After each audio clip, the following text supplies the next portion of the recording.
A very warm good evening to one and all. I, Amandeep, your host for the day, is happy to welcome you to this interactive session on a very hot topic, courses that assure career in 2021. Before I begin, I do trust that all of you are safe and sound. Now, it gives me immense pleasure to welcome you all to this session with our founder and moderator, Mr. Abhay Gupta, and all our panelists for the day, who will not only make you understand what luxury industry is all about, but also in the current situation, how one can get the best career opportunity. First, I would like to invite Mr. Abhay Gupta, founder and CEO of Luxury Connect, a veteran, a luxury industry expert, a philanthropist, author, speaker, and a certified leadership coach with over 2 decades of experience of working with luxury and retail brand. I welcome you, sir. Moving Thank on you. to our panelists, I would like to invite Rachna ma'am, who is a boutique director at Chanel. She is a proactive senior professional with high aesthetics of more than 19 years of work experience across luxury, lifestyle, and retail. Next, we have Arindam sir. He's an experienced vertical head, luxury fashion, lifestyle, and a sustainable development with a demonstrated history of working in logistics and supply chain industry. Moving on, we have Rajesh Menon sir, a marketing expert and entrepreneur of having more than 24 years of work experience in the exciting world of marketing. Next, because of some personal reason, today Hemant sir would not able to join us, but we have another expert from automobile sector, Tulika Prasad. She is the head of marketing in Lamborghini, and she is also our alumni. Last but not the least, you will also have an opportunity to engage with Akshay sir for all the queries, doubts you have related to placement and all the administrative related issues. So, without much ado, let's start the session and keep your questions coming via Q&A window for me to ask them post the presentation. Over to you, Abhay sir. Thank you, Amandeep. Good afternoon, panelists. Good afternoon, friends who are viewing this webinar. So, as Amandeep said, today we are going to have a short debate in terms of trying to understand what should be a career direction for a young person like you who wants to seek employment in the year 2021. So, as all of us know, that the scenario has changed drastically in the last 5 months. For example, as per a McKinsey report, in the last 3 months, digitization has exceeded almost to the pace of the next what would have happened in the next 10 years. So the pace of digitization has increased. There is a disruption happening in every business model. No wonder most of the young people are confused, mainly because there are no exams. There seems to be no clear direction for the future. So we thought that why don't we bring in experts from various sectors of the luxury domain, ranging fashion, automobile, logistics, and digital. Why did we choose this panel? Because I believe fashion is something which is going to remain prevalent irrespective of any kind of a pandemic or any kind of a crisis, because something which you always require is going to be fashion. Pattern is going to change. Of course, automobile is another important and hot area for employment, and we do not see any slowdown happening in the automobile space in any kind of a sector of automobile.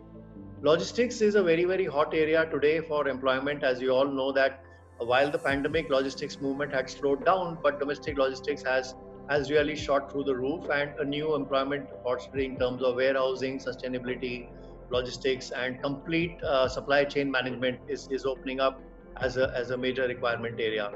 And last but not the least, we have Rajesh Menon with us, who's a digital expert, and he also teaches digital marketing at LCBS. So he's with us to try to make us understand as to how there is a shortage of digital marketers as of now, because almost any business today needs to understand the digital marketing space in order to survive. So let me begin the conversation with asking Rachna ma'am to share with all of us a small preview of her past wonderful experience in the fashion business, and what does she feel in terms of employment perspectives going forward for young people in the year 2021. Over to you, Rachna, please. Good afternoon, everyone. I am speaking to you from my home, so kindly excuse my slightly non-professional persona today, but I just began my vacations today. So, and I have a short brief time with you. I'd like to be able to give you as much as I can. And even in case there are any questions later that you'd like to ask, if I am not around in the meeting anymore, I'm happy to take them up later as well. Abhay is in a way, LCBS, Abhay, Akshay, they are part of life. So, the connect continues. I'm a luxury girl through and through.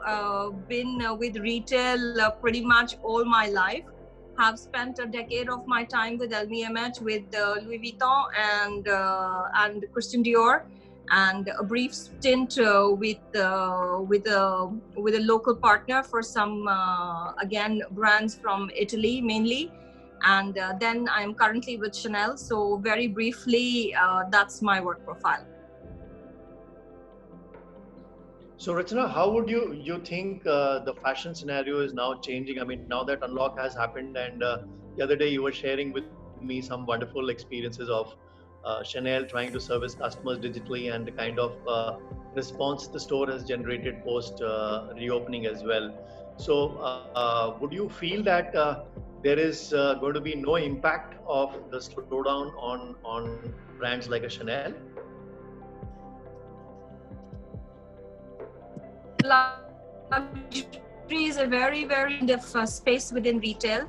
While yes, of course, there has been impact on retail, but I think normally whenever times are difficult, it's my personal experience, and many people will argue differently as well, I know. But in my personal experience, when people spend more judiciously or spend less, then they try and spend on whatever is for them the most qualitative that they can buy. And fortunately for us, for our kind of customers, we are right there up in terms of brand value and in terms of qualitative. It's the best that their money can get for them. So I really believe that the luxury industry will continue to do very well, especially with brands like mine, for instance, or Hermes, for instance, or you have LV, you have so many of them. And there is always been, there is a lot of money in India. I've always believed so, and I continue to believe so. And this year also, since Indians are not traveling abroad, they are very well spending here. So I do see a very good and bright future for the industry, because it's very nascent even now. It's just been there for like a decade and a half. That's a very short span of time for an industry like luxury. And there is so much geographical area to expand to. So I see great future for it here. Right. But then the let's say the dressing habits have got deeply impacted during the pandemic, and less and less of, let's say, formal clothing or dress-like attire are being preferred as compared to more relaxed clothing. So considering the fact that most of the luxury brands focus more towards high-value products and they are, let's say, more formal in nature, do you think that is going to impact a career perspective for someone who sort of passes out and seeks a career opportunity in 2021? So, Abhay, I beg to differ here. I don't think luxury brands only concentrate on, what you're describing is almost haute couture, and it's very few brands that do something like that. Most brands have ready to wear, and it's always a mix of things that could be worn in the evening or what we would designate in a way as very formal. But almost, I would say in every collection, a good 60, 70, 75% of the mix is easy pieces that could be worn in a day-to-day life. Either you mix them or you get the whole look. That's irrespective. And people will always need clothes. People will always need food. And fashion is always been there through the ages. Doesn't matter how back in history we go. So, yes, brands which deal typically like Indian designer brands, for instance, which are very heavily reliant on wedding wear, for instance, and a lot of the designer wear in India, which is very Indian, is heavily reliant on, in terms of their business volumes to come from wedding wear. That, yes, I agree, has received quite an impact. But things like t-shirts and shirts and trousers, which are part of every collection of every brand, I think people always need them and they are still buying. Right, right. But that brings me to another interesting observation that has been observed sort of happening in the past 5-6 months, is that brands are now talking of seasonless fashion. So do you think something like that is really possible to take place in true reality? Well, Gucci is already working in that sort of space. Yes. While Yes. they haven't gone seasonless completely, they have opted not to have a fashion show. Whereas brands like Dior, I know, has had already. So Chanel was the first one to still have a collection launch. However, we didn't do a fashion show. We did a digital collection launch. So we had the models with the new collection and they were filmed and shot. And that's in a way as well as a huge departure from how things have always been through the history. But Dior has already gone ahead and done a fashion show. There were no viewers as such, as no clients who were invited, but the show has definitely happened, and it's a beautiful show that they've put up. So I think a lot of times also brands chart their own story with what makes sense to them, and it's good to see that there are experiments happening with this space as well. And it's interesting to see that you have a Gucci who's doing things differently, you have a Chanel who's doing it differently, and you have a Dior who's doing it differently. And Chanel is going to be back with its fashion show in October. It's definitely happening. Yes. And we don't know how many clients or who's going to visit, but the point is the show is going to happen. So in many ways, life does go on and it continues to go on. However, brands do also respond because we are part of the same environment, and you always respond to your environment because your environment molds you as well. So, things are changing in many aspects at all brands. However, to kind of say whether they will or they won't, I think it will continue to happen, definitely, in my opinion. Right, I agree. I don't see that it's going to, people are going to move completely, no show, no collection. I really don't think, because fashion is also about excitement, and nothing generates excitement the way a fashion show does. It's literally like the lifeblood. I agree with you, because a couple of brands have announced that in the fall winter, the next fashion shows are going to be part online and part offline. So they're trying to bring the buzz back, and it's already been announced for October, as you said, in Paris. So that's really a eventuality.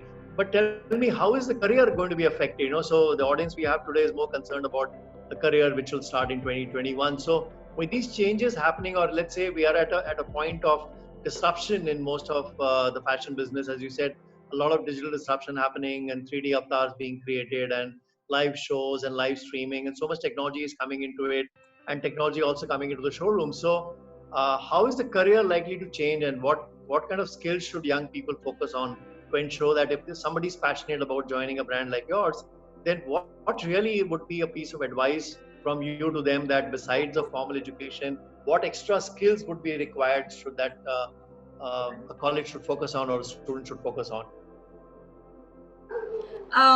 Personally speaking, I have two young men at home. My sons are both in a similar kind of space at the moment. One has just picked up his first job. The other one's going through his college. So I understand it's a time of concern. I understand it's a time of disruption. I understand it's a time where you feel, okay, earlier I knew what I was going to do, and now am I in the right space? Should I do it? Shouldn't I do it? And I feel you mustn't lose the courage of your conviction. If you feel the fashion industry is right for you, then definitely go for it.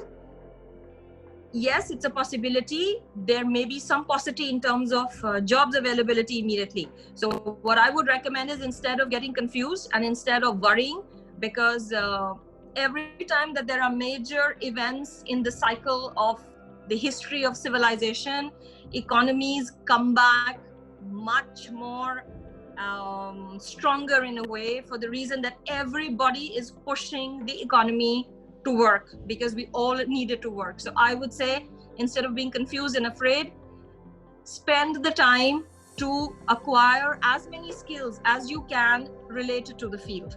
That would be the best use of your time. which sometimes we don't in India, because in India, in a way, the path is very clear. You do your school, you do your college, and then you get a job.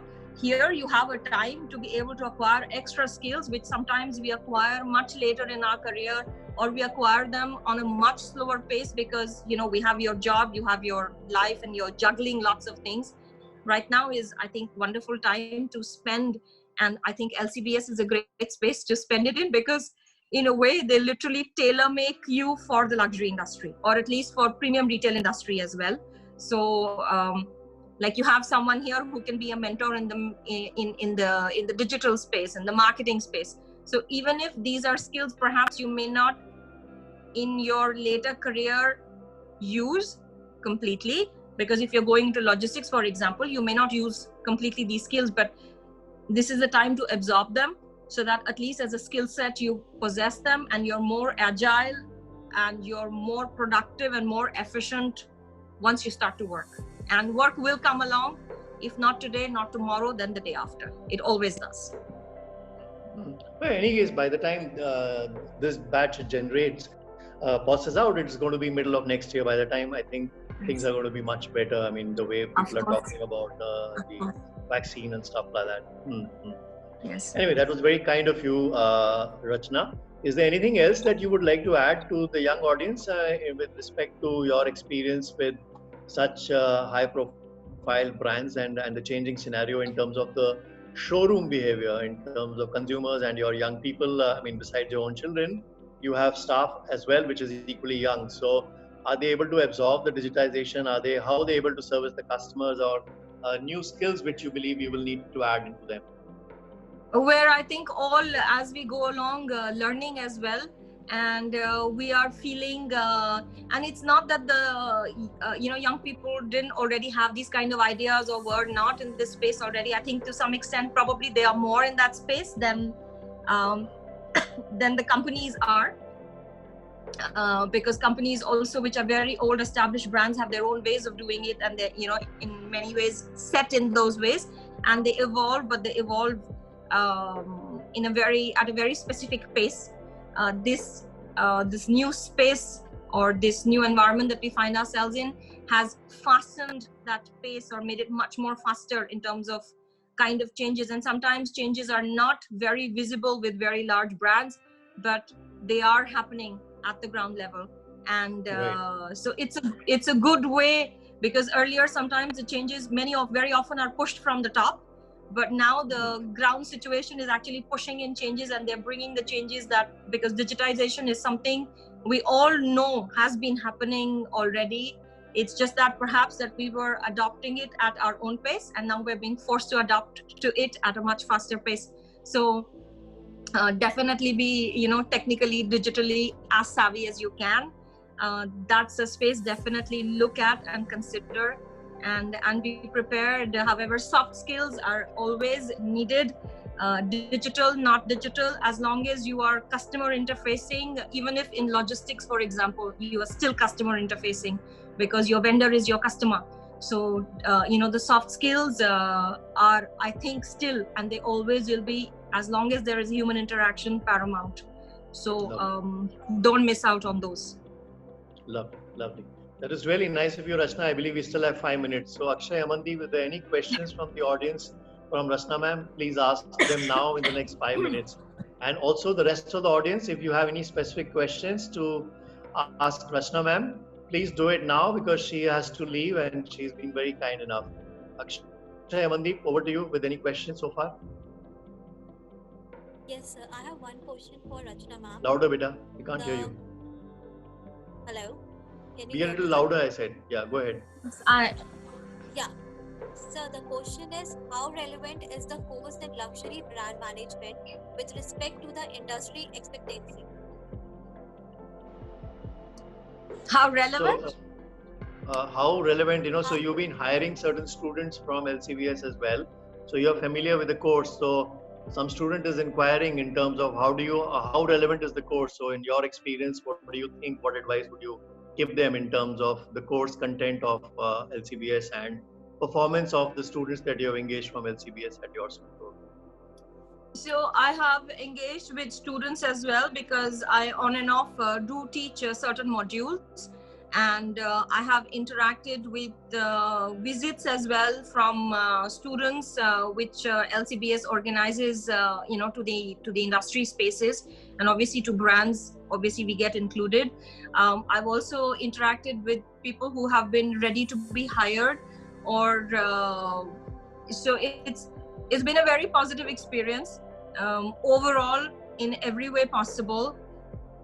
A lot of people are very enamored of the glamour of the luxury industry, and yes, I agree, it's an excellent space to work in. Your environment is beautiful, it's impeccable, it's the best in every way possible. And I think what people don't realize is that it takes a lot of hard work. Anything that you see which is the smoothest on the outside in terms of appearance normally has taken the maximum amount of effort in the background.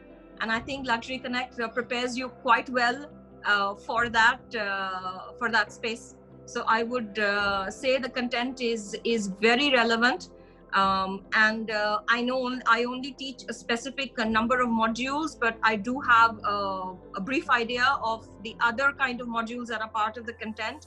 And I've always felt that it's to the point, it's demanding, and the team at LCBS is also quite demanding, which is good for you, because they really believe to prepare you for the professional space afterwards. Lovely. Thank you very much. Is there any other questions, or she can excuse herself? Akshay, Amandeep, any more questions to ma'am? No, I guess that's I have one more. Yeah, go ahead, Amandeep. no, I have other questions, but it's related to the course part. Okay, so go ahead if you want to ask her. The question is what practical experience are provided throughout the course? That's something we'll take. No, so, That I think Akshay can answer that better. Yeah, we can answer that. Yeah. Okay, everybody say bye and thank you to Rachna ma'am, because she has to leave. And thank you, Rachna. You've been very kind to accommodate us in this busy period. And wish you all the best. Thank you. Thank you very much. Wish all of you listening in the best for today and tomorrow. Stay healthy, stay safe. And if there are any questions, I'm happy to kind of send the answers in later as well. I have to excuse myself because I have another meeting that I have to attend to. Bye. Thank you, everyone. Take care. Thank you for inviting me. Thank you. Bye. Bye, Rachna. Bye-bye. Bye. Thank you. Bye. Thank you, ma'am. All right, so let's move on to the next panelist. So maybe Arindam, do you want to come in and talk about your experience in the luxury logistics space? I mean, you've been working overseas as well, and you recently, about 7-8 years back, you moved to India. So your experience in the luxury space and the logistics, and the way the importance of logistics has now becoming extremely sharp today in terms of just-in-time delivery to the consumer. So would you want to sort of come in and share your experiences with the young audience? Sure. So good evening, everyone. Firstly, where do I start? I've already been introduced, so I'll just give you a little brief. I started my career in New York in the middle, I don't want to say when. So I started my career, and it was mostly in a, how can I put it? I was with a company where I only worked with one company for the entire time I lived there. And we focused on manufacturing, development, distribution, all the way up to store front. And it was licensed products for multiple luxury brands as well as mainstream brands. And we did global distribution as well as work directly with department stores, like high-end department stores like Neiman Marcus, Harrods, Bergdorf Goodman, Saks Fifth Avenue, Bloomingdale's. Those are our regular clients on a However, that was mostly focusing on luxury goods and housewares. And then I moved to, after 13 years of doing that, I worked in London, and I also did my MBA in London in luxury brand management.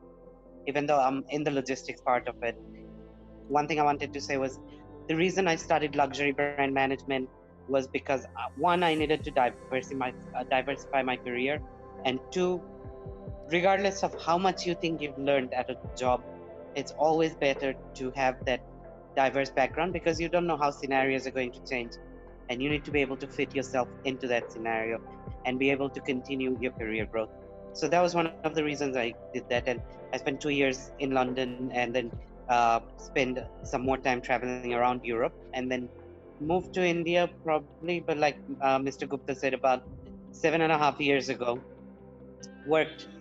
Spent about 5 years working, 4.5 years working with High Value Logistics, where we mostly worked with, I mostly worked with movement of gold, diamonds, IPL trophy, as well as luxury brands like Cartier, Rolex, several others to name a few. So but mostly focusing on timepieces, high-end timepieces. And since then, I've moved on. Now I'm working on multiple brands, and I handle multiple sectors even within the logistics sector. And my focus is mostly on, developing a sustainable way of doing business within logistics. Logistics, as you know, is the backbone to any kind of business and any kind of retail business. If you want things done smoothly, one of the main things we talk about is being in the right place at the right time and having the right products there. And without having your logistics, without a solid logistics partner, you're not going to be able to do that. Now, one of the things I see right now in the industry is, even Rachna Mehmet talked about this recently regarding logistics. So things are changing in the Indian logistics sector in the sense that when companies are looking to hire people, we're not just looking for people with logistics background. In fact, we almost never look for people with a logistics background in the sense that it becomes hard to train them. If you come from other backgrounds, it's easier to implement those backgrounds or those practices into logistics. So in my division, all my team members not only have to understand and know how logistics works, they also have to understand the nature of goods, the brand itself, because when it comes to delivering to the customer, when it comes to last mile delivery or doorstep delivery, our team members also become the face of that brand. They're the person who's contacting the customer. So for certain brands, we actually have to train our clients, our team members based on client requirement. So logistics is not just limited to delivering and movement of goods anymore. It's also about really having a good understanding of the products that are out there. And without, especially in the luxury field, this is not something you can pick up easily unless you have been growing up with luxury your entire life. And this is, luxury goods are known for you. This is knowledge you gain and experience you gain through taking courses. So like I had said, even though I had worked for 10 years or 10, 12 years before I did my MBA, that MBA was done in order to solidify what I was actually doing. Right? Yes, good. So, in the current past 5-6 months, logistics has really picked up as an employment stream, and everywhere. Yeah. While I understand that it's more really at the delivery boy level, but presumably the warehousing facility also requires managers, and managing the field staff also requires managers, and high value movement of goods, as you just explained and mentioned, is now happening at a rapid pace because a lot of luxury has moved online as well, right? So from watches to jewelry to automobile, everything is selling online. So obviously the nature of logistics business is changing from just managing customs or managing cargo space, etc. It's now changing to servicing the client in a bigger and better manner. So what kind of employment possibilities are now being looked at? And yours is like more like a technology company, and huge amount of digital technology has sort of moved into the logistics space as well. So what kind of skills, what kind of specializations people should try to cover besides general MBA programs in order to find employment with logistical companies? So one of the things whenever we're hiring anyone from ground up, or even additions that we'll be hiring even at a senior level, there are a couple of things we're looking at right now, and we've changed our outlook in the sense that who's going to be joining our Holisol team and who's not going to be joining. Some of the factors that determine what most companies are doing right now or how they're hiring is, one, knowledge of the industry, how industry is changing, how digitization has changed, why it is a requirement right now. It's not. It's a necessity. It's not something you should be waiting for anymore. And having that digital knowledge is imperative to getting a well-paid job, or say a good job, a sustainable job.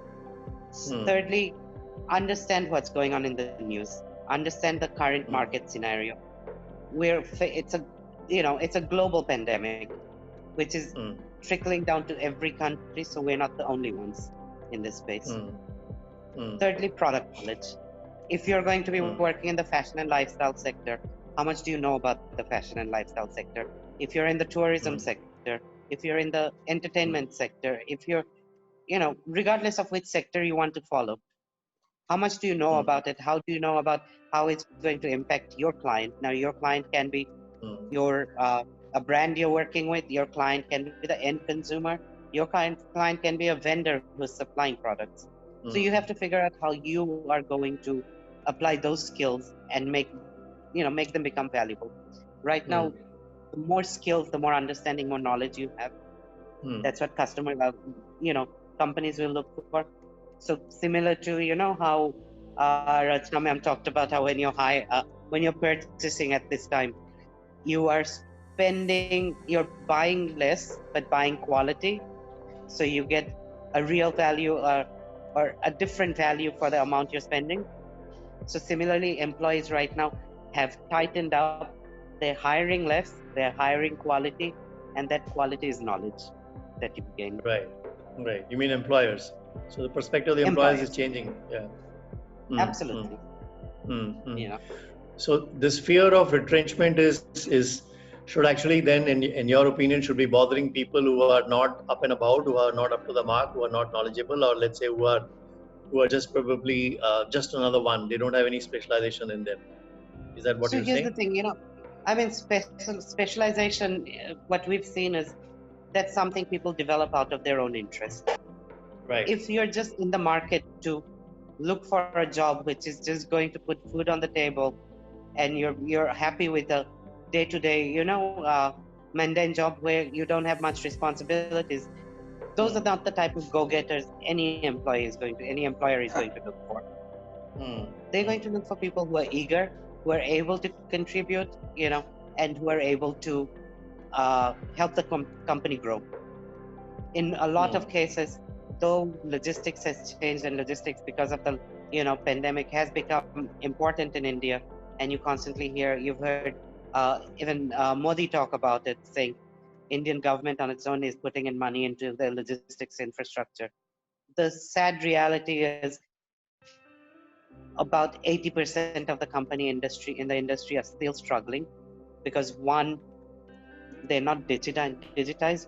Two, they have not been able to handle their manpower properly. And thirdly, they have not been able to grow, in the sense that they have not been able to see how they can develop during a pandemic. And as a result, their employees are leaving. Employees are the main assets of any, like an employer has, a company has. If they start leaving, you end up having employees who are not as, I don't want to put it rudely, but at the same time, it's to say that they're not as eager to see real development, real change. So, and they don't have the skills to do it, Whereas what we've noticed for our industry, for our company, even in the logistics sector,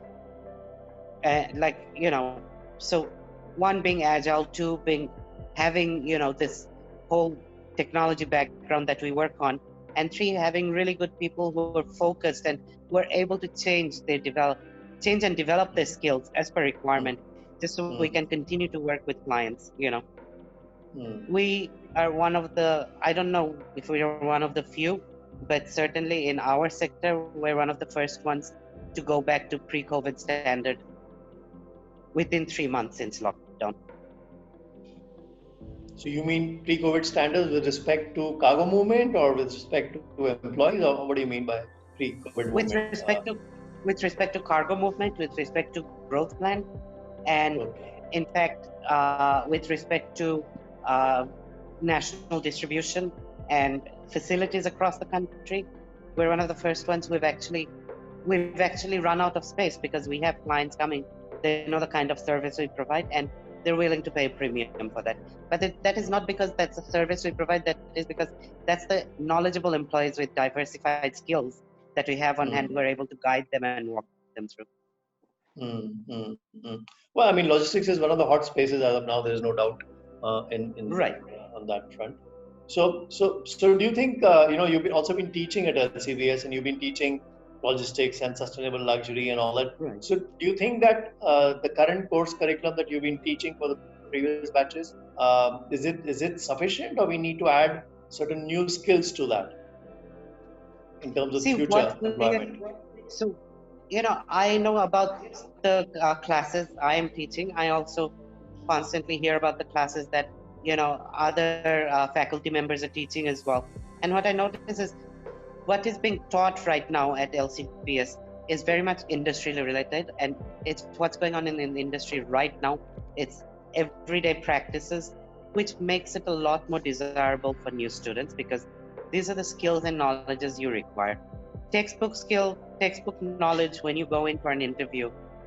To be honest with you, textbook knowledge does not apply to real life.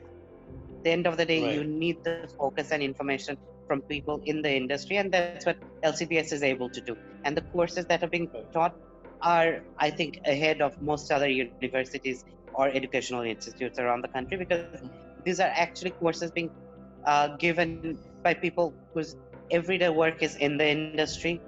So you get to understand what's going on a day-to-day basis. I mean, I have half the time, almost every class I teach or take, I have to randomly, walk outside, or right now, even with digital, shut down because I'm constantly on the phone answering calls because Right. it's not a classroom setting. It's an environment where you learn practical experiences that are going on. Right. Lovely. So yes, I think it's very, very. This is one of the things that is going to help you above most other people applying for new jobs, because this is the kind of skills and knowledge you require, and you need to possess when you go in for an interview. So you foresee a growth demand in the requirement for the logistics business in terms of skilled manpower? Skilled manpower, yes, definitely. But it's not just skills in that sense that way they need to know about logistics. It's skills in the sense that way they need to come into, if people are coming into the logistics sector, logistics is a huge sector and there are multiple verticals in logistics. You need to come in focused, or, today if your interest is in auto, come in with a focus in auto. You can work in the logistics sector with a focus in auto. You can do the same thing in pharma. You can do the same thing for the jewelry sector, for the high value sector, for the art sector, for the collectible sector, as well as for, fashion lifestyle, for direct selling, which is like Avon and all these brands, how they're doing it, that's different. Sure. It's the same thing. Once you have that focus and you have that understanding, you can grow from it. But one of the things you need to have is product knowledge and brand knowledge as well. If you're going to focus on a specific sector, who are the brands in that sector? Who are your target clients? Who should you learn from? Who should you be ready to service when they come in and ask for a specific service in terms of movement of goods, storage of goods, QC, retagging, repacking, in terms of refurbishment of products. So you need to have the product and brand knowledge as well. Right. Wonderful. That was great insight, Saidam. Thank you very much. Now let us move to Tulika from the automobile space. Tulika, would you want to? One Sorry? question from one of the participants. Oh, I thought we'll take the questions at the last, but TK, you can do it now. Go ahead. So Arindam sir, this one of the participants, Saranpreet, she asked that what is the level of technical knowledge needed to get into logistics department? Kind of technical knowledge needed? See, in most CVs, what they look for in most industries, if you're familiar with Excel, Access, Microsoft products.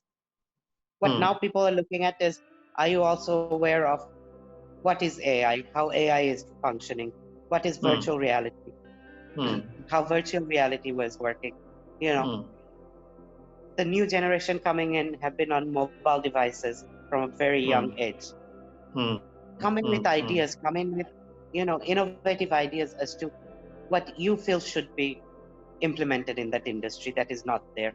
Come in with ideas where you understand what a warehouse management system is, you understand what a transport management system is, or a delivery management, or order processing, or even a store level POS system is, and what you feel is lacking.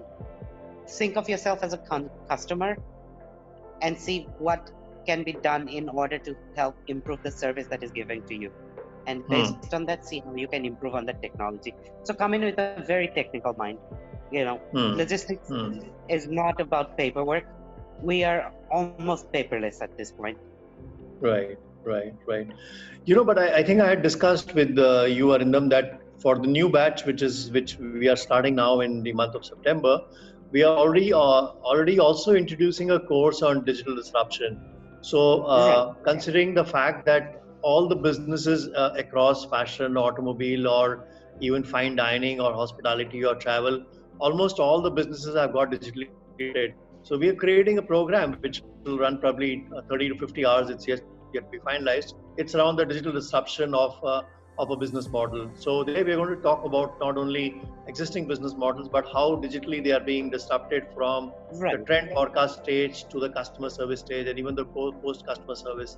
So as Rachna ma'am said, today fashion shows are being held online, or even video walkthroughs are becoming common, or in the automobile space, I'm sure Tulika will talk about how 3D rendering is being done in terms of showcasing automobiles. So while those are being ended up doing at the customer ending phase, but disruption is happening almost everywhere. So I believe that the future manager who goes into the market needs to understand all of that. So hence we are creating that, I would say, very advanced course where we also talk about what is AI, what is machine learning, what is blockchain, and how they are sort of being adopted by the luxury business. So people who are listening in, that's an interesting development that is going to happen at LCBS starting from the next intake onwards, which will cover most of the things which Arindam sir is talking about here. Right, absolutely. Okay. I think this is necessary at this point. Yeah, I believe so, because I was on another panel with a lot of academicians yesterday, and the challenge is that everyone is talking of either AI or talking of machine learning or talking of just blockchain, but not talking of a comprehensive program where a manager needs to understand how it is affecting his business, or how it is going to how he needs to carry out operations in light of the digital disruption that has taken place. So that is where we are bringing in digital skills to be added to people who can comfortably use these technologies. Absolutely. Right? What we see more and more is people coming in where you will talk to them about AI, we'll talk to them about blockchain, about virtual reality and all of this. They understand it, but when it comes to actually trying to explain it back to you, that's where they lack, because everyone has heard of it, but no one, I wouldn't say no one, majority of the people looking for jobs, especially in the supply chain industry, until now they didn't realize that this was a need. It wasn't something that they had to have interest in. It was actually a necessity to understand these products, where they come in, they understand what's going on, and they're able to work with it after, obviously in any sector, when you join, you get trained on the products and services that are there. Absolutely. I think a manager needs to know those things beyond just fancy terms. So everyone has heard of the terms, but they don't really know how they're contributing towards improving the business efficiency. Knowing the terms is not an option anymore. Absolutely. Great. So, Tulika, I would like to bring you in and share your experience. You're the youngest on the panel, but most relevant today, and you can relate best to the audience. So kindly go ahead and share your experience at Lamborghini and if at all your previous life at LCBS as well. So why don't you sort of take on from here? Over to you, Tulika.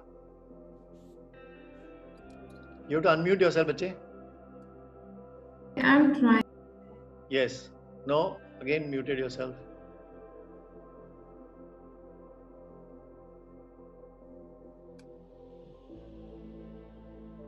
Okay, 1 minute, Tulika. Let me just check.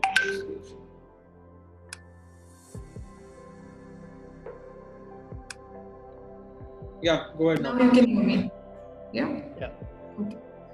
So, thank you for the introduction, sir, and thank you for calling me in.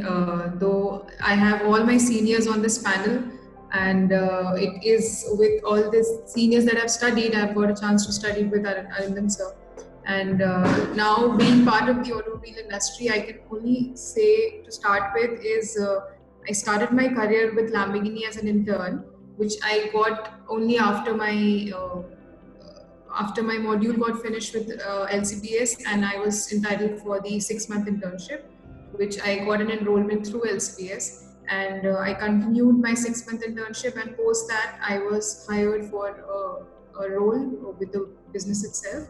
And I continued that for 1.5 years. And I took a break for a year almost in between to start something of my own, because I had an inclination towards jewelry, but because of Lamborghini being in my kit, I was encouraged by Abhay sir majorly to try to work with a brand which has a global presence. And I definitely learned a lot on that platform. But after a 1-year break, I was offered a job of marketing head for Lamborghini Delhi itself. And I took that opportunity, and I've been almost a year now in this organization again. And just this is my journey in terms of my professional journey. And I belong to Bihar, and I'm from Patna. And anybody who's aspiring from a small town to come to Delhi and think that they cannot enter the luxury industry, LCPS has given me that platform where I have been able to break that image of mine and enter the luxury industry and set a mark for myself. So that's it from myself as an introduction. But if you have any questions, I can. No, so I think Tulika, you'll need to sort of talk about the automobile space, and even post the pandemic or during the pandemic, how is the high value automobile space gearing up? What impact it has on your business, and as a marketing head for that brand, what innovations are you carrying out in terms of continued business, and what is the general trend in terms of the HNI customer? Where do you see the business going, etc., etc.? So as the year started for us, we had a lot of launches lined up with Lamborghini, which I can say, and we had huge plans for the entire year 2020. But as the pandemic had affected all of us, we had the brand itself at the global front was, I guess, ready for something like this, because now we are not taking the plan down, but we are continuing with the plan with augmented reality and virtual launches of the car. So the customer is not at all disconnected with the brand. They have rather connected with the brand more now, because they can spend more time on the digital front, because everybody is on the phone these days. So in terms of marketing, if you want to connect with the brand, connect the brand to the customer directly, we have different modes. We have augmented reality.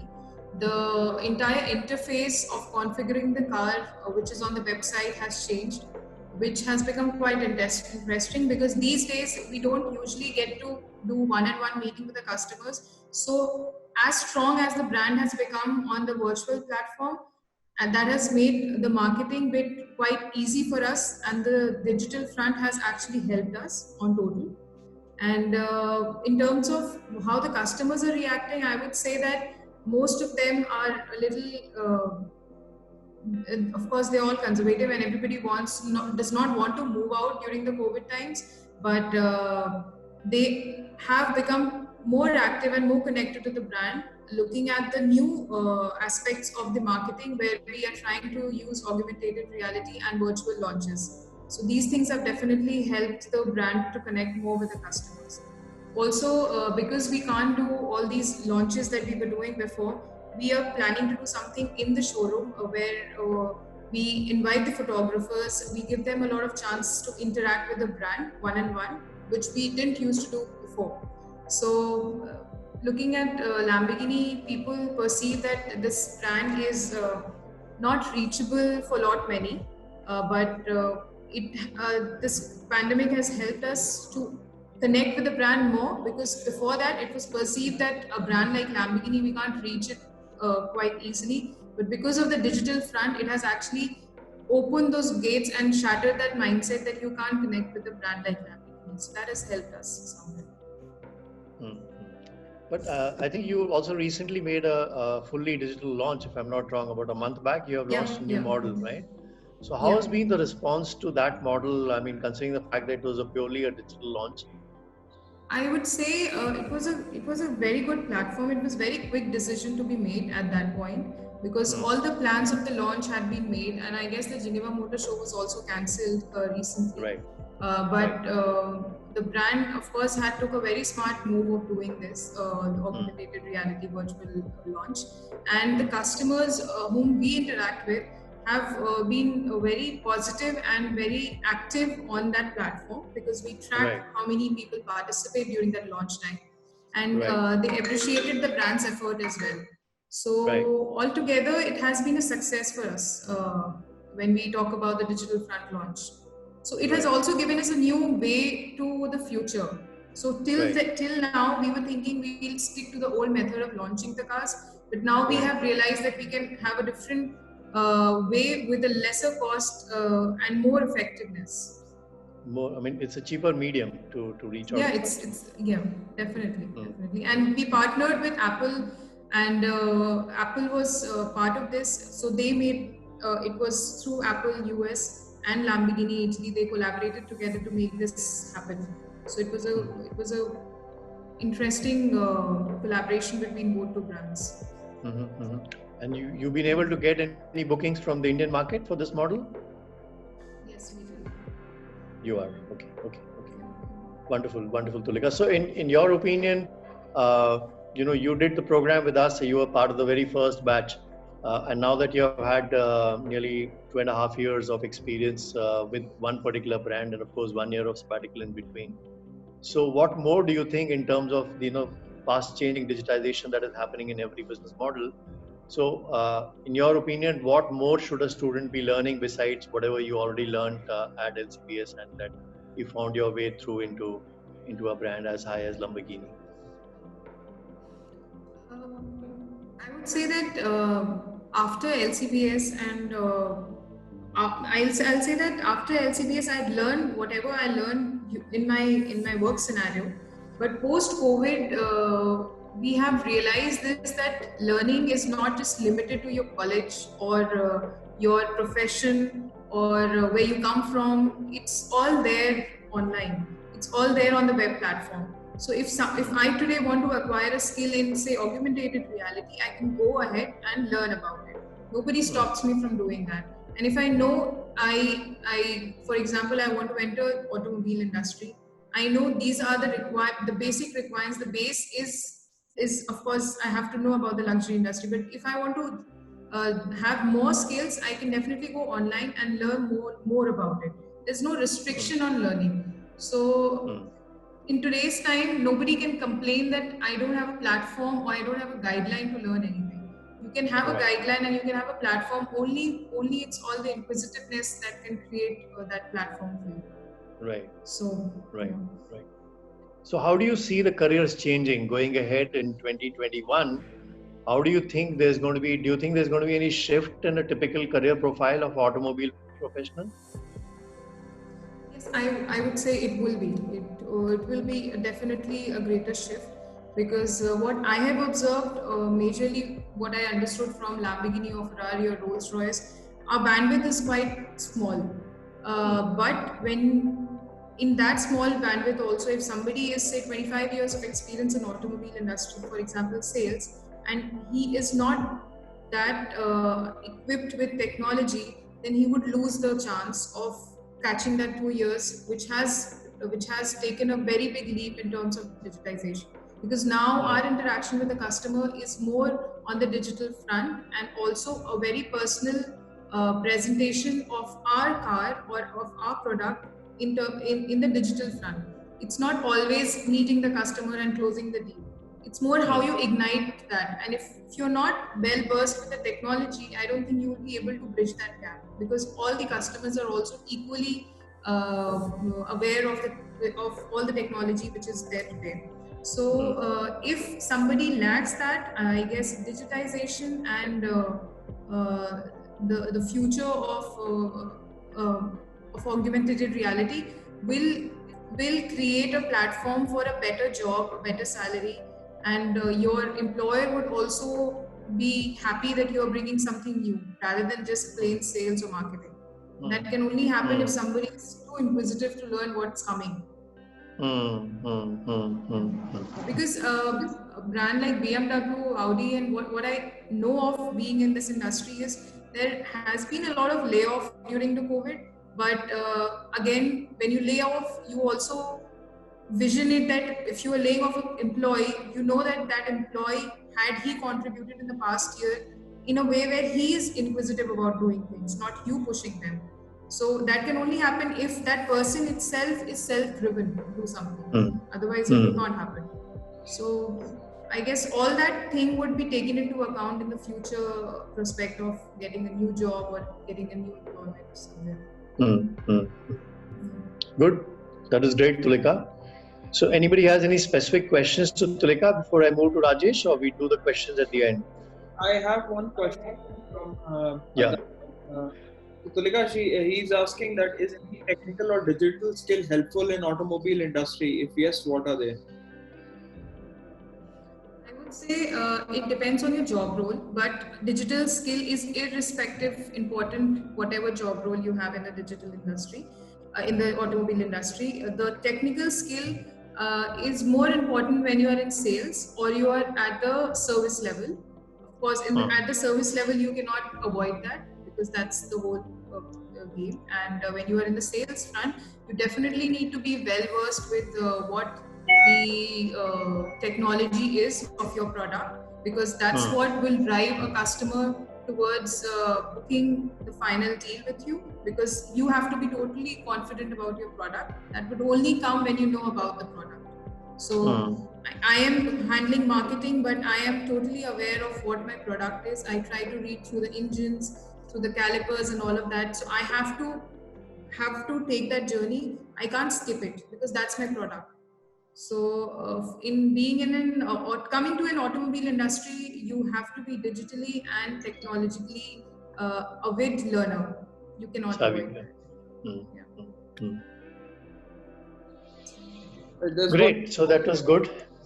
Yes, Tulika, Jashandeep says that my question for Tulika ma'am is how Lamborghini India recruits technical support employees, and would it be possible to get an internship post the graduation?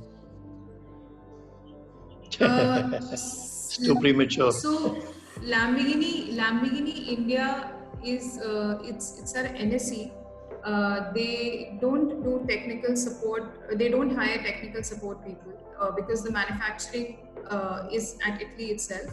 But at the dealership level, at the service center level, they do hire technical people.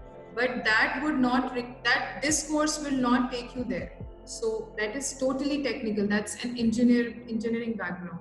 So, and that training is given at Italy itself only when you are recruited. But through LCBS, the jobs which is open for you is, of course, sales, marketing, and service assistance, but not service mechanics. So, and at the Lamborghini India level, it's only marketing and operations. So that's it. At the dealership level, you can, but then it is again not totally technical. Okay. Yep. Carry on. Right. Rajesh, so it's your turn now. The last but not the least. Thank you, Tulika. We'll come back with more questions. Yes, Rajesh, over to you. The digital marketeer in the group and e-commerce and all of that. So your turn now. Unmute yourself. Yeah, unmute myself. So hi everybody, a lot of young crowd here. So I have just one thing to tell to all the people who are looking at possible career options that you want to look at in 2021. You heard Arindam talking about stuff, you heard of Tulika talking about stuff, and obviously you've heard Rachna. If I were to look at all the three, and I was listening to each one of them, if you look at all three of them, what they're saying is that today, if you're not digitally savvy, you have lost out on the game completely. Right, and that's where somebody like me come in, or digital comes into play. So anybody who wants to get into the work sphere in 2021 or who's thinking of a career, My strongest advice is the fact that you should be exploring or upskilling yourself or learning skills in digital, because the world has completely changed and it was already changing. What COVID came and what Corona has come has only accelerated the growth or the change that has disruption that have taken place in the way we either do shopping, the way we do purchase buying, the way we do entertainment, the way we do shopping. Everything has changed. To give you a very small example, I also run an agency, and for the last 3 months, we have been working with a brand. I can't name the brand. We're working with a brand, an FMCG brand, to launch a series of FMCG brands only on the digital platforms. It is not going to be available at the retail store. It is not going to be available at a supermarket. It's not going to be available at any other point of sale other than digital. Today, companies are looking at how do I disrupt, because people are not flocking to the retail stores the way they used to flock. Our families, our shopping habits have changed. Housemakers who in the erstwhile era did not know how to use an app to buy shopping are today going to grocers and going to big bazaars and doing everything's online, completely moving online, and that's given a big boost. So we're looking at launching brands which are only going to be digitally available brands. That's how the industry is going to be disrupted. I have been spending a fair amount of my time. I'm a marketer by profession, and the last 10, 12 years have been largely focused on the digital space, so to speak. And I firmly believe that for all young people out there, digital is a career option, or digital is a skill option that you all should actively, consciously choose. So whether you're looking at getting into luxury management, whether you're getting into fashion, or whether you want to get into automobile, or whether you want to get into logistics, as from where Arindam has come, if the underlying base on knowledge skill doesn't have a digital component in it, you will obviously find yourself in bad times being laid off. And as we know, the COVID virus has actually laid off a lot of people across sectors, across age brackets, and across skill areas. And I'm sure Tulika and Arindam and Rashna, she's not here, would be testimony to this fact. So basically, I mean, that's basically what I want to set as a context for all the people out here. That digital is here to stay. Digital is the future. And the future is now. Future is yesterday. What's yesterday? Right. The future is like Sulika talked about the fact that today brands are looking at how do I communicate myself digitally. Gone are the days when you had a lot of salespeople. Today a salesman is your website. Today a salesman is a digital platform. Today a salesman is your digital assets that you create. Whether you're going to use VR, whether you're going to use augmented reality, whatever kind of technology platforms that we can use, your point of contact is going to be the digital platforms. Right. So, besides just marketing, Rajesh, a lot of e-commerce has also started happening. E-retail is a big space which is developing, or it was already developing, but the size of the market is likely to grow bigger and bigger and bigger and bigger, and people are talking of omni-channel. So while it is understood that one needs generic digital skills, would you like to comment on something very, very specific, so that these people are looking at how do I find employment? So while people understand that digital mein kuch kar lena chahiye, but what exactly should they choose so that they are able to find suitable employment? So should they work in digital marketing? Should they work in e-commerce, digital logistics, or what exactly? Because digital is everywhere. It's a very, let's say, the ubiquitous word today. Everything is digital. Yeah. So very right. Digital today has become like engineering, let me put it. But thankfully, it is not engineering in the sense that everybody is an engineer. We in India has an acute shortage, and it's an absolute acute shortage of qualified digital professionals, or who understand digital marketing in whichever industry. So whether I look at e-commerce, for instance, since you reached on the subject, I spoke some time back with the fact they were launching 5 brands. They're all FMCG brands. They're all going to be only sold through e-commerce platforms, right?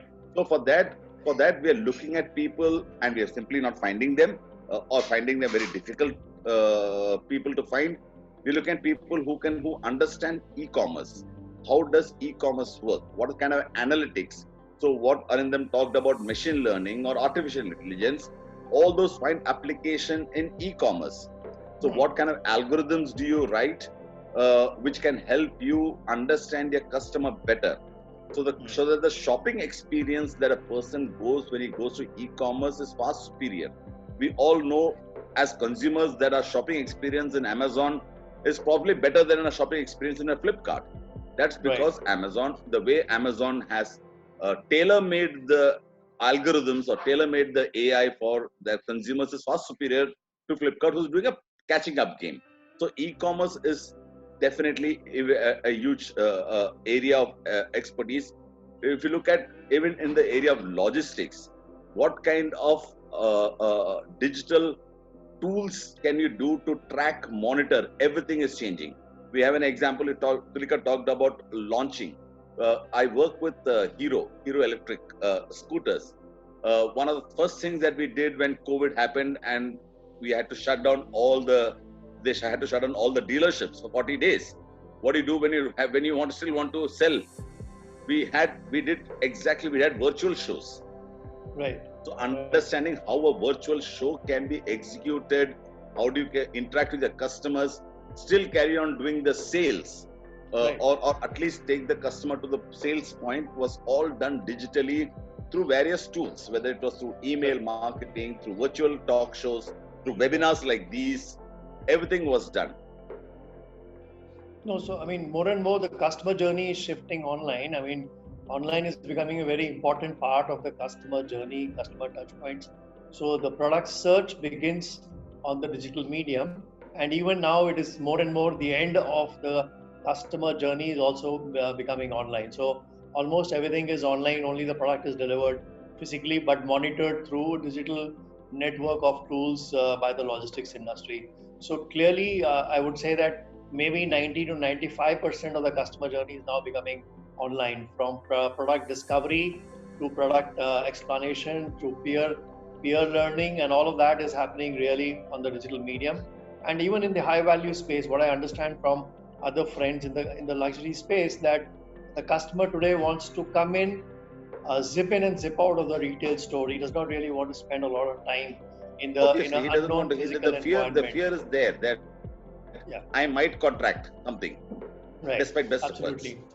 So the unknown environment, nobody wants to spend more than desired time. Hence, as Tulika said, that more and more convincing needs to be done over the digital space, which could be a video conference or which could also be a holographic transfer, which will probably happen in the near future, that you are simply transporting yourself as a holographic avatar into the customer space, or the customer is being brought into your space. So that is the kind of a thing which is likely to happen, and 90 to 95% of the journey would be then consummated digitally.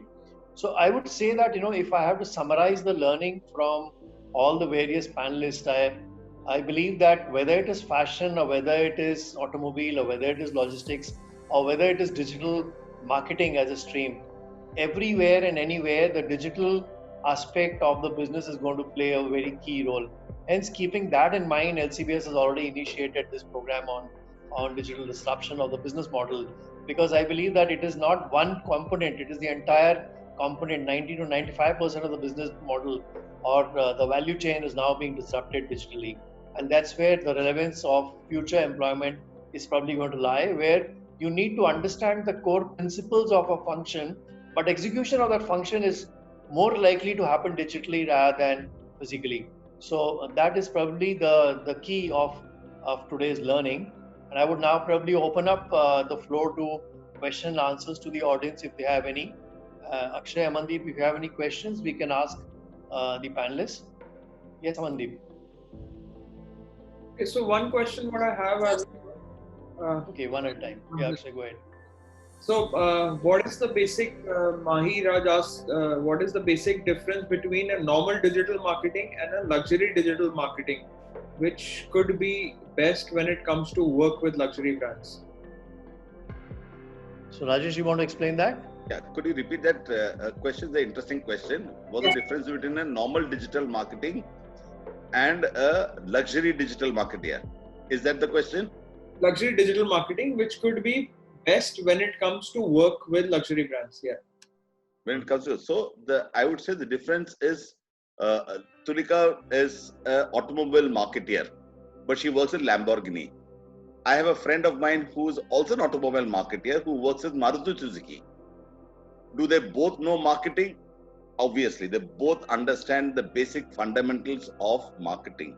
But as Tulika said, I can only do marketing if I know the product far better than anybody else. And so the brand. Tulika is the brand Lamborghini is very different from Maruti Suzuki, the brand. But the fundamentals of marketing don't change, no matter which industry you are in. But Tulika, with her experience of having worked with luxury brands, is succeeding better in Lamborghini. So if Tulika possibly moves into Maruti Suzuki, she may fail. Or the Maruti Suzuki marketing head moving to Lamborghini might possibly fail because the customer segment is completely different. So where suddenly he'll be talking about Maruti Suzuki, he'll say, I want to sell 100,000 cars. You can't sell 100,000 cars, Lamborghinis. Correct me if I'm wrong. I may be completely wrong. You may be selling 100,000 cars in India. But my sense is you are not selling 100,000 cars in India, right? So the whole idea of selling 100,000 cars, he cannot think, the Maruti Suzuki guy cannot think, oh, I have to sell only 10 cars. And that's very easy to sell. I've been selling 100,000 cars. But when it comes to Lamborghini, suddenly realize it's as tough selling 10 cars as it is selling to 100,000 cars. So there is no difference from a knowledge perspective. The difference is the category in which you're working. So the way you would approach your customer digitally will be very different in a luxury brand versus the way you would approach a customer when you're doing a mass market brand. Right. So in the luxury brands, we would use things like augmented reality, VR, virtual stuff, because it's experience is what sells in the luxury space, right? Whereas in the mass market, it is more awareness. So if I may let me add further to what Rajesh said. So I forget the name of the student, but let me tell you that the management principles will remain the same. As Rajesh said, that the marketing principles will remain the same. It is the treatment of those principles which are taught differently or handled differently in the luxury space, because as Rajesh clarified, that the customer is different. So while whatever basics of marketing you may be learning in a normal MBA school, even at LCBS, we will be touching upon the same principles, but we will teach you how to treat them the minute you get into a luxury domain. And that is where really the key difference lies.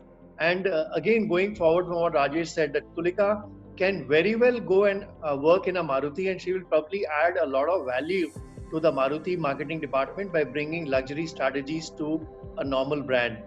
In the opposite case, if a Maruti marketer comes into Lamborghini, he will probably be lost because he will not be able to bring those kind of strategies which have to be innovated for Tulika to try to sell 100,000 cars. And Tulika will become the country head the minute she sells 100,000 cars. She'll be brought into the global head office. She'll be the global head. Yeah, global head. She sells 100,000 cars in India. Absolutely. And I'll be the happiest person if the day she's going to do that. I hope that answers your question. Yeah, I hope it answers the question of whoever asked. Yeah.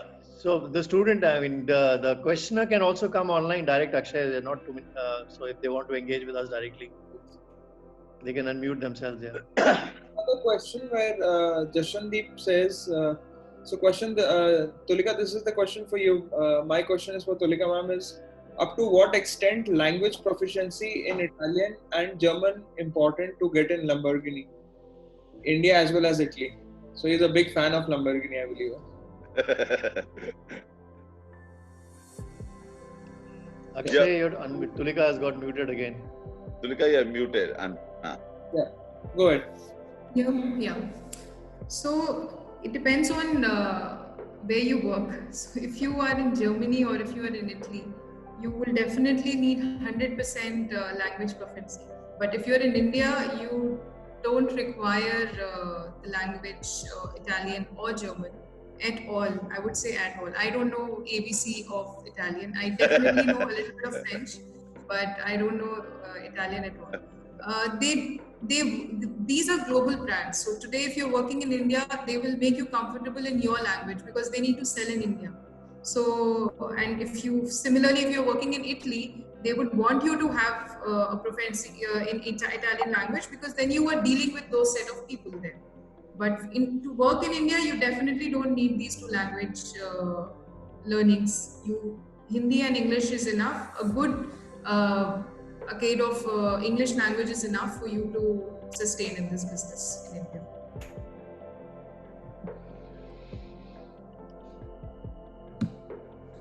I hope I answered the question. Yes. Yes. Any further questions? Amandeep? Yes, sir. I have one question. Hmm. So the question is, can logistics be a lucrative career option for someone who has done luxury brand management? Arindam, this is yours. I guess Arindam sir can answer this. So the question is, can luxury management aid someone who wants to work into logistics? It's like, can logistics be a lucrative career option for someone who has done luxury brand management? Arindam has done luxury brand management. He is not a logistics professional by education. I've done luxury brand management and I've done IT.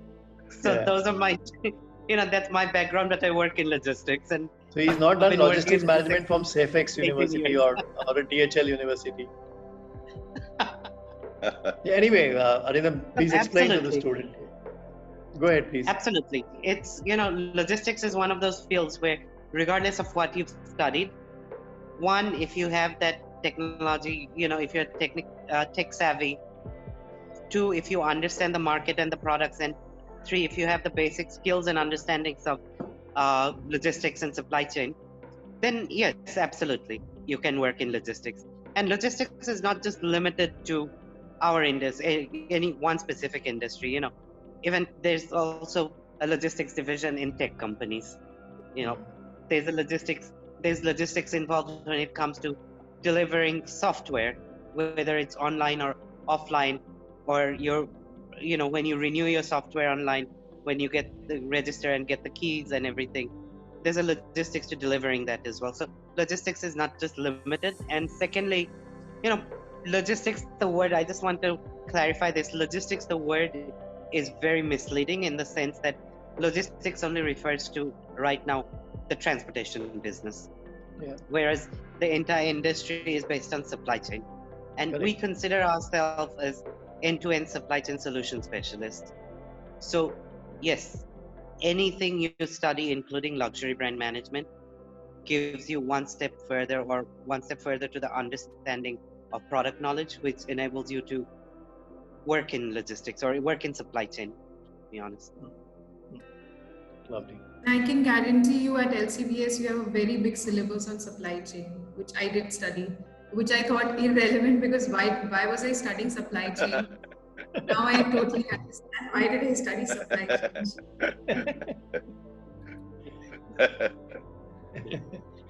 Good one, Tulika. Okay, next, Amandeep. Yes, sir. I have one more question. The question is by Raj, is the course in luxury brand management by LCBS preparing the student for the new normal? Sorry, can you repeat again? Is the course in luxury brand management by LCBS preparing the student for the new normal? Well, I would say yes, because as I announced or as I shared sometime during the webinar that we are pretty proactive in terms of how the industry is changing. And I think some of the faculty from the panel also mentioned that we are very, very, very, very prompt in terms of the developments in the industry, and we try to include those developments in the curriculum almost on a daily basis. So we have observed in the past 5 months how digitization has sort of disrupted the entire industry, and we only know that because we are all part of the industry, and we keep engaging offline as well besides just at LCBS. So almost all the faculty we are talking to each other on a regular manner, formally, informally. So we know really that what changes are happening where, and today, as Tulika mentioned, that anyone can learn anything by if you have the inclination. So we have a strong inclination to keep ourselves informed, keep ourselves updated, because we are in the knowledge business. And in being in the knowledge business, we ensure that our students are also updated with the latest information.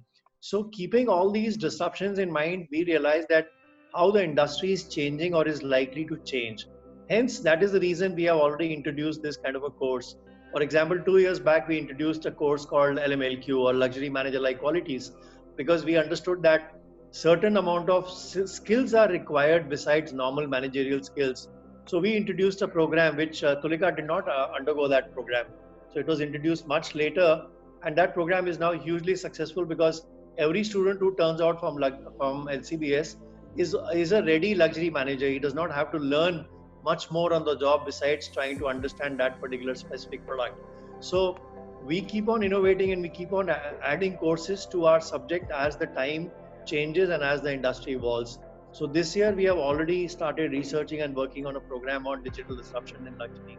So if any one of you is little bit aware, will understand that today, from trend forecasting stage to manufacturing stage, where robotics is doing a whole lot of precision manufacturing, and all the forecasting is happening through artificial intelligence.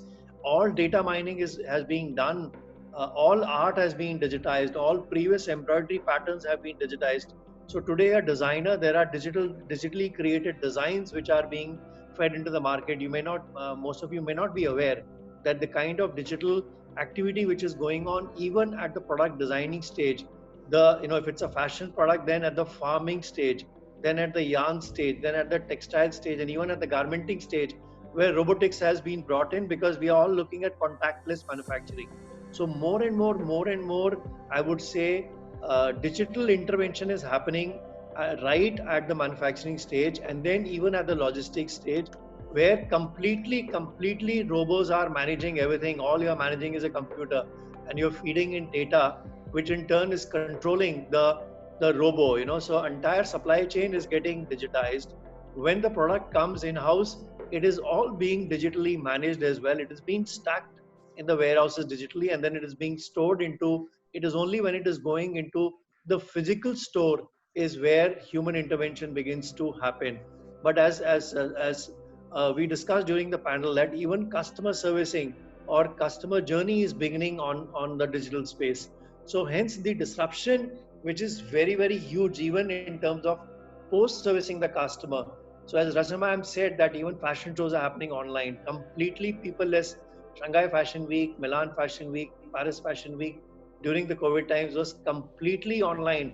3D avatars are being created. There are digital trial rooms. You don't have to physically try out a garment. Your digital avatar is being created by basic camera measurements, 150 measurement points. So your avatar will be created, and then you will see the garment on your digital avatar to decide. So the Gen Z, I mean, most of you guys and the younger ones, the Gen Z, are today living at the interface of gaming, social networking, and commerce. So that intersection is now becoming a reality. So if that is going to become a reality by the time a further reality by the time you go into employment, you need to understand that besides just reading it as an article. Hence, we are creating that kind of a program. So I'm more than confident that whatever students have gone out in the past, we are going to continue to maintain the trend when more and more people from the industry are going to come and tell us that LCBS students are up and about and they are really relevant to the industry as it changes. Okay, next. Any more questions, Mandeep? Are we done? Yes, Akshay, yes. you're No, muted. I have one more question. Yes, beta, bolo. So the question is, as digital is changing the face of retail globally, will Right. LCBS preparing the students with respect to e-commerce, international trade and logistics? Please share your insights.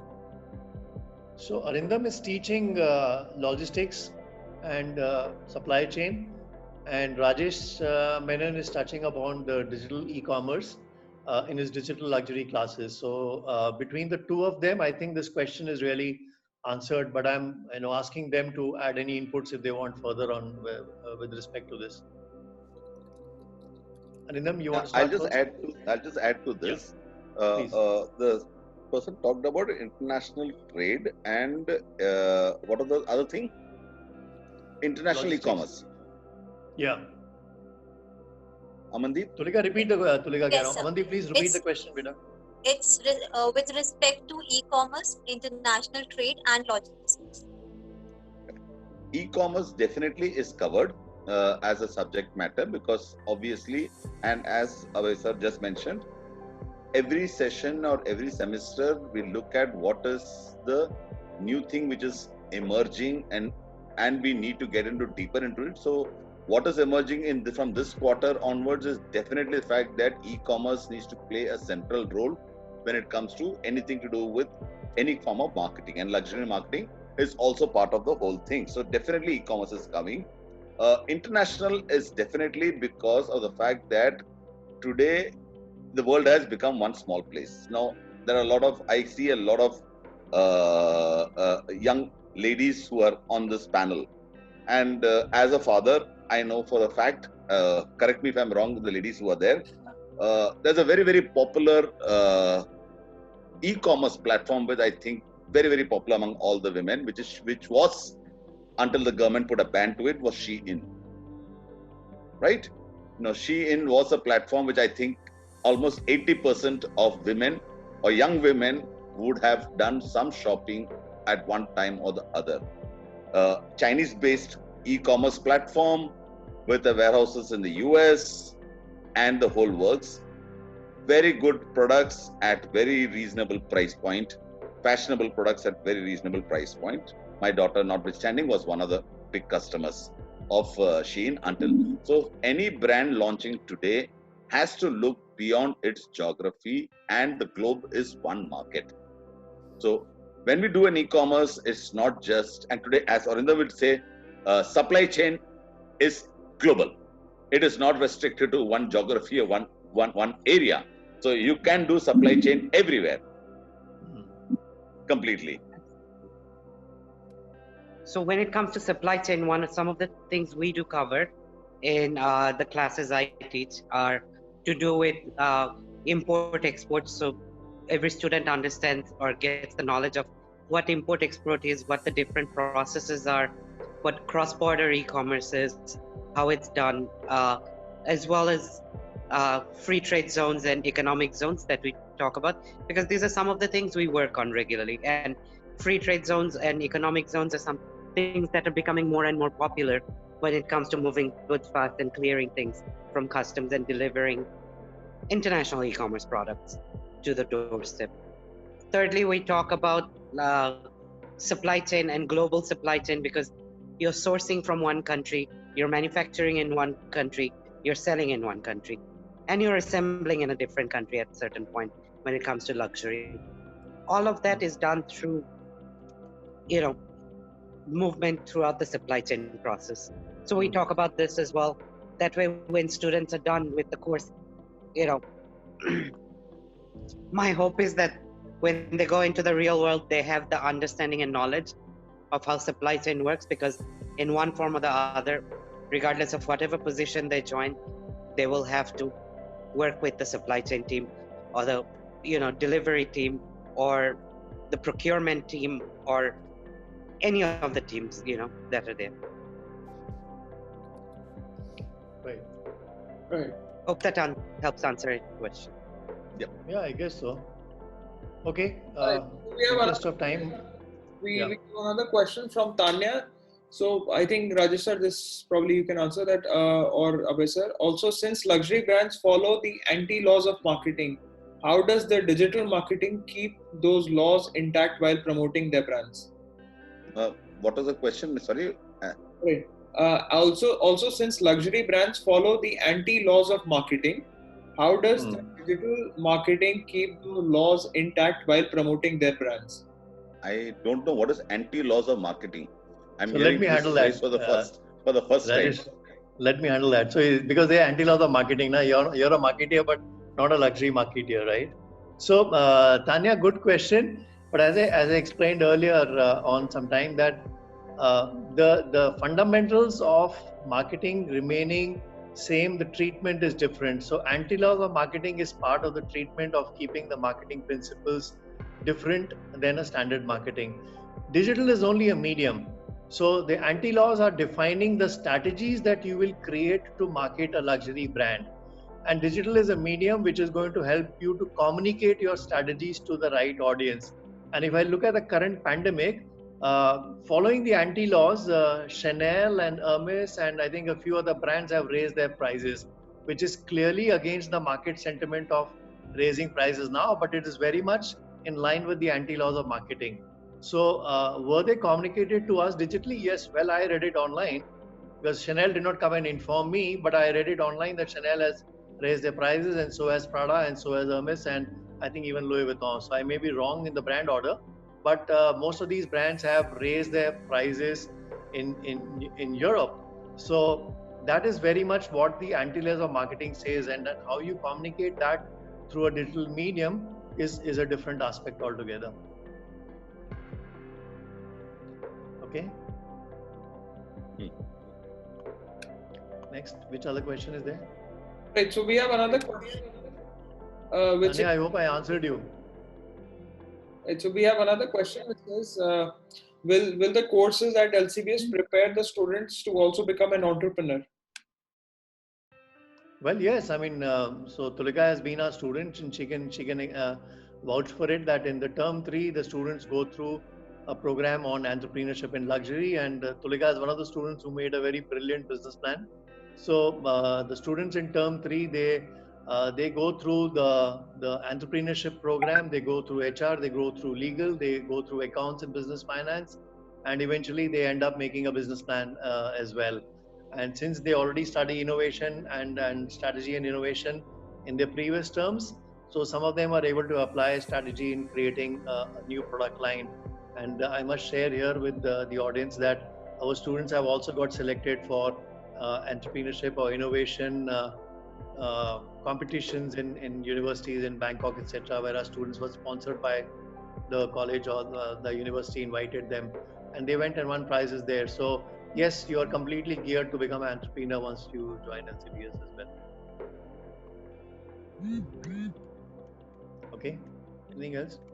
So, Amandeep, do you have anything in the bank? I'm done with it as of now. Yeah, sir. I have one more question. Yes, The question is, what practical experience are provided throughout the course? Tulika, you want to share your experience, practical experience? So experience number 1, everyone is from the industry, as Arindam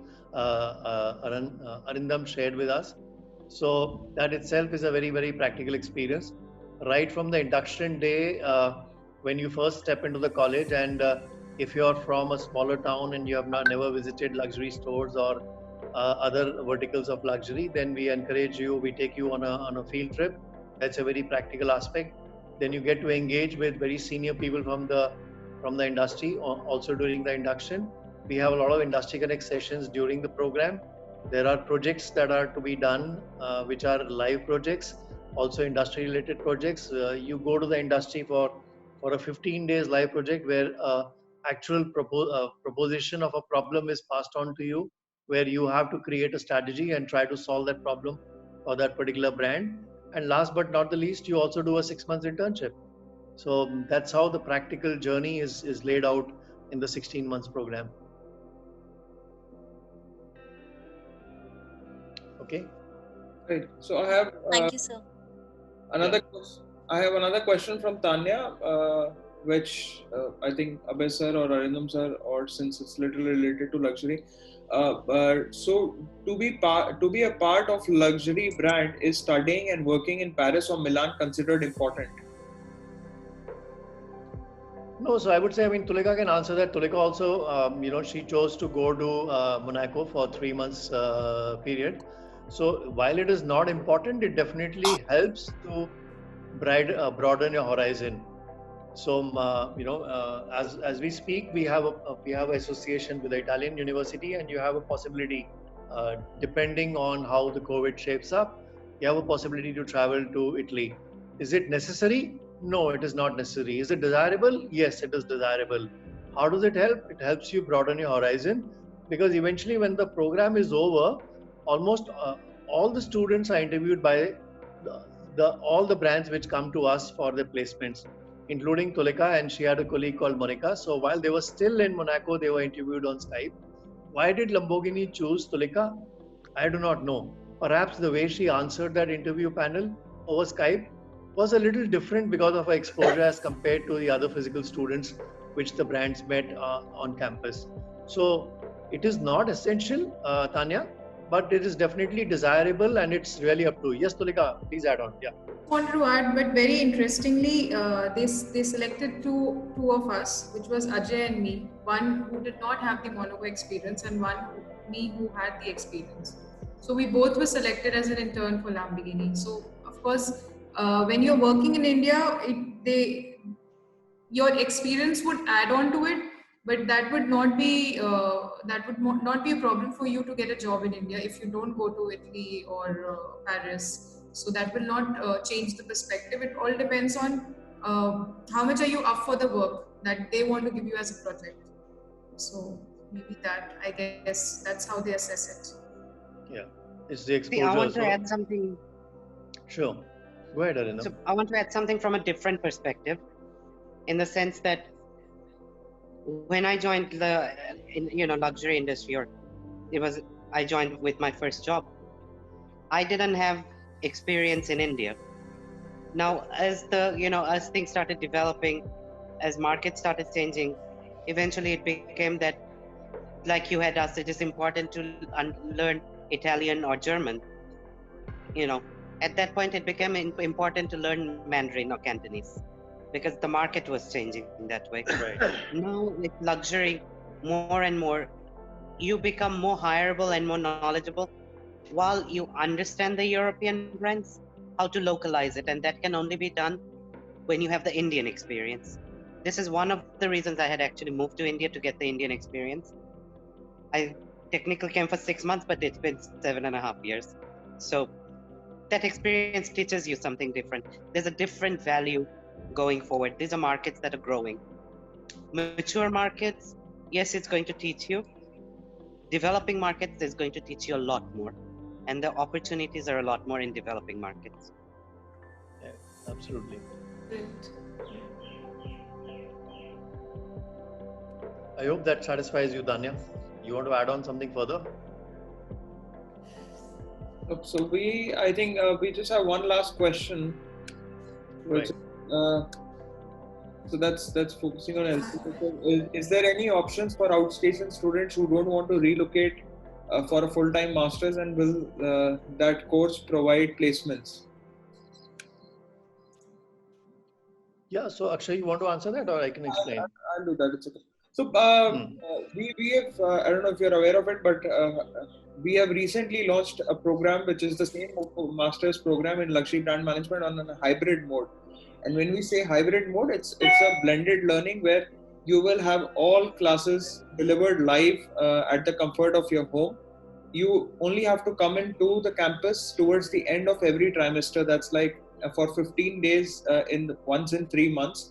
So basically in 10 months, you will have to come in for 45 days where to give your exams, to get these all practical exposures which we were just talking about, and to meet the faculty in person as well and solve all your doubts. So that's the only thing where you'll have to come into Delhi, which I think is manageable. Rest, balance, everything, all lectures will be delivered live to you. The whole classroom experience will be teleported to you at the comfort of your home desk at the end of the day. Eventually, you get the same postgraduate diploma in luxury brand management, and job is, again, I mean, in terms of internships and job, we are assuring you that we will help you with that, and the placements are taken care of. Okay, good. That answers your question. Right. So if there are no further questions, then we can sort of call it a day. I have one last question. Yeah, I have one last question. Please. The question is like, can we apply for the course without giving our final exam? Because what the current situation is, so many of our students are not able to give their final papers. Yeah, so Akshay, you can answer that question. Right. So yes, you can apply for the program. You can start the program. So we consider that, I mean, you don't need to waste your year. you can start the program as long as you've passed in your years in your first year, second year, third year, depending on your program. As long as you have cleared all those and you can apply and start the program with us. And whenever you have your exams scheduled, you take an off and go ahead, give the exams, and come back and submit the final degree towards the end of the within the 16 months of the program. You can submit the degree so that you get our postgraduate diploma from Lakshmi Connect Business School. So let me clarify. I mean, what Akshay means is that we are trying to accommodate the current scenario at best and trying to see that you do not lose out on an academic year. So if the exams have not been conducted and the debates all happening on television, we are all aware of the situation. So we believe that the exams will have to be conducted sooner rather than later. But 16 months is a long time, and I'm sure that within the period of the next 16 months, while you're still studying with LCBS, we will be flexible to allow you to go to your examination center and clear your final exams. So if you give us a certificate of completing your graduation during the period of 16 months, you will save your time and you will get your master's diploma from LCBS parallelly. So that is the kind of leeway that we are providing to students at this particular year. And of course, if you don't complete you don't fail your exams, then we don't give you a diploma. Then it remains but you still get the knowledge. So that's where you are, and you save your time. Okay. Are we done? Yes. That was the last question. Amandeep, done? Yes, sir. Done. Okay, good. So let me formally thank the panelists. So I'll begin with Tulika, the youngest. Thank you, Tulika, for being such a sport and joining us on short notice in the absence of Hemant. You've been very, very kind, and God bless you. May you continue to sell 100,000 Lamborghinis. That's what we can wish for you. And make us proud. Thank you so much, sir. With all your blessings, make us proud, hopefully. Let me also share with the rest of the audience here that incidentally also the CMO Lamborghini India is also an LCBS alumni.